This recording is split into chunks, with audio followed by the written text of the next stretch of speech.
सूर की नई उद्भावनाएं। आचार्य रामचंद्र शुक्ल कहते हैं कि सूर की बड़ी भारी विशेषता है नवीन प्रसंगों की उद्भावना। सूर ने क्या क्या किया अपने काव्य के जरिए? नए पात्र जोड़े जैसे राधा, नई घटना भावों को जन्म दिया, घटना संदर्भों को बदला। इन सब के बारे में हम आगे उदाहरण में पढ़ेंगे। प्रोफेसर कल्याणमल लोढ़ा कहते हैं कि जहाँ तुलसीदास राम के देवत्व और अवतारी रूप को कभी नहीं भूलते, वहाँ सूरदास अपने आराध्य का सदैव स्मरण करते हुए भी उनके लोक सामान्य सहज मानवीय रूप को कभी दूर नहीं होने देते। अब सूरदास के काव्य में राधा।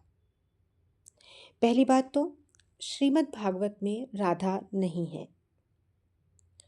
सूर ने राधा का विस्तृत वर्णन किया है और वह वर्णन भी विशेष है।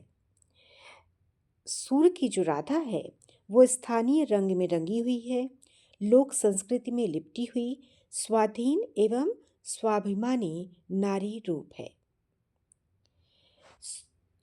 सूर काव्य में राधा जयदेव, पद्मावत, चंडीदास इन सब से अलग है। सूर की राधा में जयदेव की राधा की तरह उद्दाम वेग नहीं है, पद्मावत की राधा की तरह अटूट मुग्धावस्था नहीं है, चंडीदास की राधा की तरह मोम की पुतली नहीं है। सूर की राधा कृष्ण की बाल सखी है, साहचर्य में पली बढ़ी है। यह राधा संयोग के समय मुखर चंचल हंसोड़ है और वियोग के समय शांत मौन गंभीर है। हजारी प्रसाद द्विवेदी कहते हैं कि प्रेम के स्वच्छ व मार्जित रूप का चित्रण सूरदास जी ने किया है। जब कृष्ण अक्रूर के साथ मथुरा जा रहे थे, तब राधा अनुभव करती है कि उसका शरीर कौड़ियों के भाव भी बिकने लायक ना रहा। उसे रात रात भर नींद भी नहीं आती है। जब भ्रमर गीत में उद्धव मथुरा लौटते समय राधा से पूछते हैं कोई संदेश, तब राधा की आंखें भर आती हैं और वह थर थरा कर गिर पड़ती है। सूर ने अपने काव्य में इस तरह राधा का उदात्त चित्रण किया है। जहां तक सूरदास के भ्रमर गीत की बात है, तो श्रीमद् भागवत के 10वें स्कंध में यह प्रकरण वर्णित है, लेकिन मध्यकालीन जनभाषाओं की काव्य परंपरा में सूरदास ने सूत्रपात किया था। अब इसमें नई उद्भावना क्या क्या थी?